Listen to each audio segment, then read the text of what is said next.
दोस्तों नमस्कार। आज आपको एक मैं ऐसी कहानी सुनाने जा रहा हूँ विद प्रूफ, जो आपने आज तक सुनी नहीं होगी। सुनी भी होगी तो लोग बताते नहीं हैं। यहाँ शेयर मार्केट है, यहाँ सबको हरा हरा दिखाते हैं, सावन के अंधे को भी हरा दिखाई देता है। यहाँ नुकसान के कोई नहीं बताता कि मैंने कितना नुकसान किया है, जबकि होता क्या है, शेयर मार्केट में सबसे ज़्यादा लॉस जो है रिटेलर को ही होता है। एफआईआई तो स्मार्ट मनी होती है, जैसे आपको पता है, और डीआईआई भी स्मार्ट मनी होती है। उनके पास तो एक से एक बढ़िया एक्सपर्ट्स हैं, एक से एक बढ़िया प्रोफेशनल्स हैं। वो तो चीज़ को जब खरीदते हैं जब वो सबसे लो रेट पे होती है, और तब बेचते हैं जब वो सबसे हाई रेट पे होती है। सबसे ज़्यादा नुकसान हमेशा इसमें रिटेलर ही उठाता है, और रिटेलर भी वो रिटेलर सबसे ज़्यादा नुकसान उठाता है जो थोड़े समय में ज़्यादा पैसा कमाना जाना सकता है। वो सोचता है कि मैं जल्दी से जल्दी अमीर बन जाऊँ, थोड़े समय में ज़्यादा पैसा कमा लूँ। दोस्तों आज हम बात कर रहे हैं येस बैंक की। अब इसके मैं आपका ज़्यादा समय ना लेके मैं दिखाता हूँ कि इसका आज का भाव है 11 रुपये 5 पैसे। अगर हम देखें कि एक हफ़्ते में दोस्तों इसने करीब करीब 0.25% का लॉस किया है अपनी कैपिटल का। और अगर हम देखें एक महीने में 15% का लॉस हो गया कैपिटल का। किसी ने अगर 10,000 रुपये लगाए थे एक महीने पहले, तो उसकी लॉस 15% उसकी कैपिटल चली गई, मतलब 1,500 रुपये का उसका लॉस हो गया, 85-100 रुपये बचे। और अगर हम एक महीने के प्रोस्पेक्ट में देखते हैं, एक साल के में, तो किसी ने अगर 10,000 रुपये लगाए थे तो उसके 2,600 रुपये उड़ चुके हैं, केवल 8400 रुपये बचे। और ऐसे ही बात करें हम 3 साल के परिप्रेक्ष्य में, तो 3 साल पहले किसी ने अगर 10,000 रुपये येस बैंक पे लगाए थे कि मैं येस बैंक में 10,000 रुपये लगाता हूँ, 3-4 साल रखूँगा तो मेरे पैसे तो कई गुना हो जाएंगे। पर दोस्तों आपको ये जान के हैरानी होगी कि 97% पैसे ही ख़त्म हो गए उसके। जिसने लगाए थे 10,000 रुपये 3 साल पहले, उससे केवल बचे ही 300 रुपये हैं बेचारे के। अब वो क्या करे, ना तो वो उसे बेचने के लायक है, ना वो ख़रीदने के लायक है। अब 5 साल के परिप्रेक्ष्य में देखें तो जिसने 5 साल पहले पैसे लगाए थे 10,000 रुपये, उसके तो 96 रुपये ही चले गए, 4 रुपये बचे हैं बेचारे के पास। दोस्तों ये ऐसा उदाहरण है शेयर मार्केट का जो कि आपको पिछले 3 साल में इससे बढ़िया कोई उदाहरण नहीं दिखेगा कि पैसे कैसे ख़राब होते हैं शेयर मार्केट में, कैसे पैसे उड़ जाते हैं। हालांकि और भी हैं, मैं आपको शेयर बताऊंगा, जैसे HDIL है, जैसे RIL है, रिलायंस एनर्जी है। मगर आज बात कर रहे हैं हम केवल येस बैंक के बारे में। येस बैंक में लोगों के पैसे कैसे उड़े। दोस्तों मैं आज आपको इसके ऊपर एक कहानी सुनाना चाहूँगा। मैं ज़्यादा फंडामेंटल में ज़्यादा उसके में बात नहीं करूँगा, ज़्यादा आपको इसके प्रॉफिट ग्रोथ, रेवेन्यू, फंडामेंटल, ये कहानियाँ, ये EPS, ये ROE, ये डिविडेंड यील्ड, ये जो बातें आपको कम समझ में आती है, मैं इतनी नहीं बताऊंगा। मैं केवल आपको वो बात बताऊंगा जनरली लेमैन वाली। अगर आपको इतनी नॉलेज होती, इतना पता होता ROE क्या है, ROE PE रेशो क्या है, इंडस्ट्री PE क्या है, बुक वैल्यू क्या है, अगर सब कुछ आप ही जान जाएंगे तो फिर आपको मेरे पास यहाँ आने की या मेरे से समझने की ज़रूरत ही नहीं रहेगी। भी तो हम आम आदमी की भाषा में जनरल बात कर रहे हैं, तो आपको बताना चाहता हूँ। दोस्तों एक मेरे दोस्त हैं, मैं उनका नाम यहाँ पर डिस्क्लोज़ नहीं कर सकता, पर मैं आपको उनकी एक कहानी सुनाता हूँ। दोस्तों 3 जुलाई 2018 में जब इसका भाव 383 रुपये था येस बैंक का, उन्होंने अपने ज़्यादातर शेयर बेच के और सारा पैसा येस बैंक में लगा दिया। सबसे बड़ी भूल एलोकेशन की गलती थी। कभी भी दोस्तों एक शेयर के अंदर 10% से ज़्यादा पैसा नहीं लगाना चाहिए। पर उस समय क्या था, येस बैंक रोज़ 30% रोज़ 10% रोज़ 15% भागता था। कभी 30 रुपये, कभी 40 रुपये, कभी 50 रुपये, कभी 250 का हुआ, 280 का हुआ, 300 का हुआ, 350 का हुआ। ऐसे करते करते उनका दिमाग ख़राब हो गया और उन्होंने सारा पैसा धीरे धीरे येस बैंक में लगा दिया। मैंने उनको कई बार ही मना करा कि आप ऐसा ना करें सर, इसमें आपको नुकसान होगा, पर वो नहीं माने, उनकी मर्ज़ी थी। अब हुआ क्या कि 2018 अक्टूबर आते आते शेयर का भाव गिर गया और 221 रुपये हो गया। दोस्तों मैंने उन्हें, जब भाव था 298 रुपये, जब 200 डे की मूविंग एवरेज उसने ब्रेक की, तो मैंने उन्हें समझाया कि एक्सपेंशन मूविंग एवरेज 200 डे की ब्रेक हो गई है, आप यहाँ से बाहर निकल जाएं, आप अभी यहाँ से बाहर निकल जाएं। पर उन्होंने मेरी बात नहीं मानी और वो धीरे धीरे वो बोले इतनी मजबूत कंपनी है, इतनी फंडामेंटल मजबूत कंपनी है, इसके देश के अंदर इतने बैंकों की इतनी ब्रांचें हैं, ये ख़त्म थोड़ा ना हो जाएंगी। और उन्होंने उसको एवरेज आउट करना शुरू कर दिया। बात आ गई 2018 से 2017 तक। 17 अक्टूबर को इसका भाव और गिरता चला गया, मगर उन्होंने मेरी बात फिर नहीं मानी। और उन्होंने उसको एवरेज को अपनी बनाना बरकरार रखा। पहले उन्होंने किसी ने सज्जन ने उनको समझाया कि ऊपर तो लेते हैं कम, नीचे पिरामिड बना के लो। तो उन्होंने नीचे पिरामिड बना के लेना शुरू कर दिया। ऊपर पहले 100 शेयर लिए थे, फिर नीचे आए 200 शेयर लिए, उससे नीचे आए फिर 300 शेयर लिए, फिर नीचे आता गए तो 500 शेयर लेते गए। अब दोस्तों मैंने उनको फिर भी समझाया कि अभी आपको जो इसमें नुकसान हुआ है, आप इसमें से नुकसान को बुक कर लीजिए और बाहर निकल जाए, परंतु ना उन्होंने मेरी बात माननी थी ना मानी, और वो उस शेयर को एवरेज आउट करते चले गए। दोस्तों 2019 की बात है। 2019 में जब इसका 200 दिन की मूविंग एवरेज 150 से नीचे आ गई तो मैंने उनको फिर एक बार चेताया। मैंने उनको एक बार फिर समझाया कि आपका अभी भी नुकसान केवल 50% हो रहा है। अगर आपने 10 लाख रुपए लगाए थे तो आपके 5 लाख अभी भी घर में बच रहे हैं। अभी भी बाहर निकल जाइए, या अभी भी बच जाएंगे आप इसमें पैसों में से। आपको 2 पैसे का जो नुकसान हो चुका है वो तो हो चुका है, आगे तो बचा लीजिए। पर उन्होंने मेरी बात नहीं मानी दोस्तों, और उसके बाद भी उसको एवरेज करते गए। अब आ गई बात 2020 जनवरी की। 2000 जनवरी में वो सज्जन मुझसे फिर मिले, मेरे से राय मांगी। मैंने उनको राय दी। मैंने उनको बोला आप एक काम करिए, जितने भी भाव है इस भाव को तुरंत, उसका भाव उस समय चल रहा था 45 से लेकर 50 रुपये। मैंने उनको बोला कि आप तुरंत इस भाव पे ही अपने जितने शेयर हैं, सर आपको बताऊं उनके पास 30,000 शेयर इकट्ठे हो गए थे जनवरी 2020 में।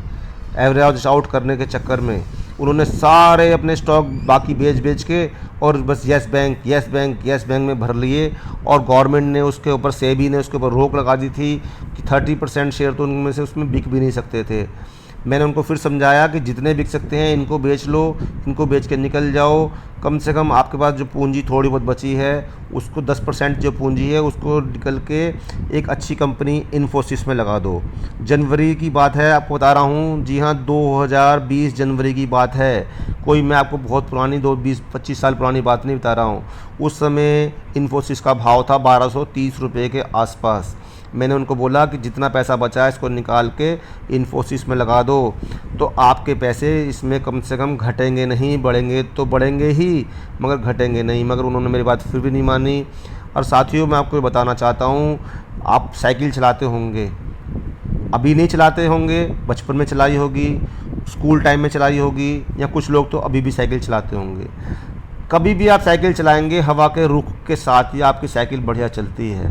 अगर हवा चल रही है नॉर्थ टू ईस्ट तो आपकी साइकिल उस दिशा में ही बढ़िया चलेगी। अगर आप सोचेंगे कि हम तो हवा चल रही है वेस्ट से ईस्ट की तरफ और हम चलाएं साइकिल ईस्ट से वेस्ट की तरफ, तो वो कभी भी सही नहीं चलेगी। आपको दुगना जोर लगाना पड़ेगा, आपको इतनी ताकत लगानी पड़ेगी कि जैसे आप पुल पे साइकिल चला रहे हैं। हमेशा शेयर मार्केट का भी वही असूल है, इसमें वही पैसा कमा सकता है जो रुख के साथ चलता है, जो धारा के साथ बहता है। जो धारा, आपने गंगा नदी में कभी हरिद्वार गए हों तो देखा हो कि बहुत से लोग गंगा नदी में लेट जाते हैं और धारा के साथ साथ बहते हुए कई किलोमीटर तक चले जाते हैं और उनको एक हाथ पैर भी नहीं मारना पड़ता, वो योगा करते हुए भी निकल जाते हैं।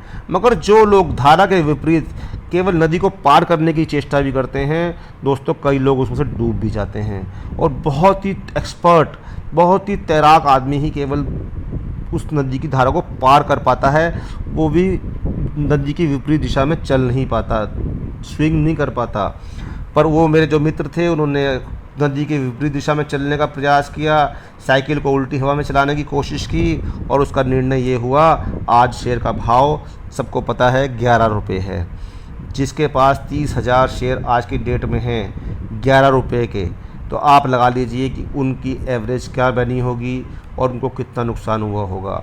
अब वो माथा पकड़ के बैठे हैं, अब वो मुझसे पूछते हैं कि अब मैं क्या करूं। अब बताइए दोस्तों, जब उनका सब कुछ लिपट गया, सब कुछ लुट गया, तो अब मैं उन्हें क्या बताऊं। अगर जनवरी 2020 में भी उन्होंने मेरी बात मानी होती और शेयर इन्फोसिस के ख़रीद लिए होते तो 1230 रुपये का भाव था, लगभग 1230 का 1240 का भाव था जनवरी में। आज का भाव इन्फोसिस का 1750, 1720, 1730 रुपये चल रहा है। 40% के करीब प्रॉफिट बढ़ गया उनका। अगर उन्होंने उस समय 2 लाख रुपए के शेयर भी बेचे होते और इन्फोसिस में लगाए होते तो 2,80,000 रुपये अपना मुनाफा कमा के बैठे होते। जबकि 17 रुपये से जनवरी में भाव था, 45 रुपये जनवरी में भाव था, भाव गिरते गिरते आज हो गया 11 रुपये। अब क्या गारंटी नहीं है कि इसका भाव गिरते गिरते 5 रुपये पे आ जाए, क्या गारंटी नहीं है इसका भाव गिरते गिरते 2 रुपये पे आ जाए। आपने सत्यम शेयर का नाम सुना होगा, सत्यम के साथ भी ऐसा ही हुआ था। तो दोस्तों कभी भी किसी शेयर को अपनी प्रेमिका मत बनाओ, अपनी सहेली मत बनाओ, अपना भाई मत बनाओ। इस शेयर मार्केट है, किसी से प्रेम मत करो। यहाँ तो जो चीज़ तुम्हें अच्छी लगे, जिस कंपनी की फंडामेंटल मजबूत हो उसी कंपनी के साथ चलो, जो फंडामेंटल कमज़ोर है उसे छोड़ दो। दोस्तों आपने एक बात और आपको समझाऊंगा, गर्मी के मौसम में आपने किसी दुकान पे कंबल बिकते देखे हैं क्या? नहीं देखे। गर्मी में कंबल कौन बेचता है? गर्मी में कंबल वो मूर्ख लोग बेचते हैं जो कंबल लेके बैठे रहते हैं और पूरा पूरा दिन एक कंबल नहीं बेचता। गर्मी में गर्मी में बिकती है शिकंजी, गर्मी में बिकती है आइसक्रीम। कंबल तो सर्दी में बेचेंगे ना, जब सर्दी का समय आएगा तो कंबल बेचेंगे। अभी शिकंजी बेच लेते हैं, अभी हम आइसक्रीम बेच लेते हैं। तो ये आपको सरल भाषा में ये बताने का मेरा तात्पर्य था कि केवल उसी कंपनी में इन्वेस्टमेंट करो जो कि जिसे आप सोचते हो कि ये बहुत अच्छी कंपनी है, इसका रेवेन्यू बहुत बढ़िया आ रहा है, इसकी मार्केट में जिसके प्रोडक्ट की डिमांड है। सबसे पहले तो सर्च करो, आप कोई भी कंपनी में शेयर खरीदना चाहते हो तो देखो कि उसके प्रोडक्ट की मार्केट में क्या डिमांड है, उसका बाज़ार में माल बिकता भी कि नहीं बिकता, उसकी बाज़ार में लोग माल को मांगते हैं कि नहीं मांगते। पता चला इसका बाज़ार में माल बंद तो रहा है, कोई ख़रीदने वाला नहीं है, ख़रीदारी नहीं है। और दूसरा आपके सबसे बड़ा पॉइंट मैं ये बताना चाहता हूँ, हमेशा धारा के साथ ही चलना चाहिए, धारा के विपरीत चलोगे तो डूब जाओगे। और तीसरी और सबसे बड़ी मजबूत बात मेरी ये हमेशा ध्यान रखना दोस्तों, किसी भी शेयर में अगर आपने पैसा कमाना है तो लिख लो, शॉर्ट टर्म में मीडियम टर्म में पैसा नहीं कमा सकते। हो सकता है एक बारी कमा लो, हो सकता है 2 बारी कमा लो। मैं आपको इसका उदाहरण दूंगा, एक शेयर था RNRL। अब वीडियो ज़्यादा लंबा हो रहा है, मैं इसको बारे में ज़्यादा फ़िलहाल आज बात नहीं करूंगा, किसी दिन फिर इसके ऊपर भी एक वीडियो बनाऊंगा। RNRL के ऊपर भी Reliance natural gas and energy limited का शेयर था। इसमें लोगों ने ऐसे ही बड़े बड़े पैसे कमाए थे और बाद में वो बिल्कुल जीरो हो गया। तो दोस्तों हमेशा जो लोग लंबे समय के लिए और धारा प्रवाह जब तक चलता रहेगा शेयर पैसा उसमें लगाएंगे तो ही पैसा कमा पाएंगे, अदरवाइज़ वो केवल अपनी वेल्थ को ख़त्म कर देंगे।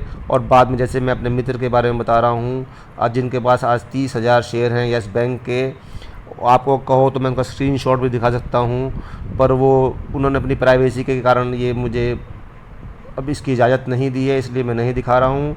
तो उनके आज 30,000 शेयर 400 रुपये से मत लगाओ, आप 200 रुपये एवरेज पकड़ लो, तो 200 रुपये से गिरते गिरते आज 11 रुपये पे आ गए हैं। तो आप अंदाज़ा लगा लीजिए उनका कितना लॉस हुआ है। मैं आपको एक बात कहना चाहता हूँ, ये वीडियो मैंने जो आपको बनाया है ये केवल आपको एक शिक्षा देने के लिए, एक समझाने के लिए, एक बताने के लिए बताया है। मैं कोई गुरु नहीं हूँ, मैं केवल आपका दोस्त हूँ, अपने दोस्त की खातिर आपको बताया है। अगर आपको एजुकेशनल वीडियो है, अगर आपको मेरी वीडियो अच्छी लगती है और आपको लगता है कि सर हमें सही बात बता रहे हैं तो इस वीडियो को ज़रूर लाइक करें। अगर आपको मेरे वीडियो में पसंद आ रहा तो इसे लाइक ज़रूर करें, शेयर करें और कमेंट करके बताएं कि आप कहीं इस शेयर में फंसे तो नहीं हैं। अगर आप कहीं इस शेयर में फंस गए हैं तो बेझिझक मुझे अपना भाई समझ के, मुझे अपना दोस्त समझ के इसके बारे में मुझे कमेंट करें। मेरे से जो भी मदद हो सकेगी मैं आपकी मदद करूंगा। और दोस्तों मैं सबसे बड़ी बात, इसके लिए आपसे 1 रुपया भी नहीं लूँगा। अगर आप बोलेंगे कि आप इसके एवज में मेरे से एक चाय पी लो, मैं आपसे एक चाय भी नहीं पीऊँगा। मैं आपकी मदद करना चाहता हूँ, आपकी मदद मैं करूँगा। मैं चाहता हूँ कि जैसे मेरे मित्र हैं उनका नुकसान हुआ है, आपका नुकसान ना हो। और जो भी 11 रुपये भाव है दोस्तों, इसमें फंस मत जाना, कहीं दूसरा मित्र फंस जाए कि सोचे कि उन्होंने 400 रुपये में लिए थे, हम 11 रुपये में ले रहे हैं, जब वो 400 में बेचेंगे तो हम तो 11 वाला 400 में बेच देंगे तो बहुत मुनाफा कमा लेंगे।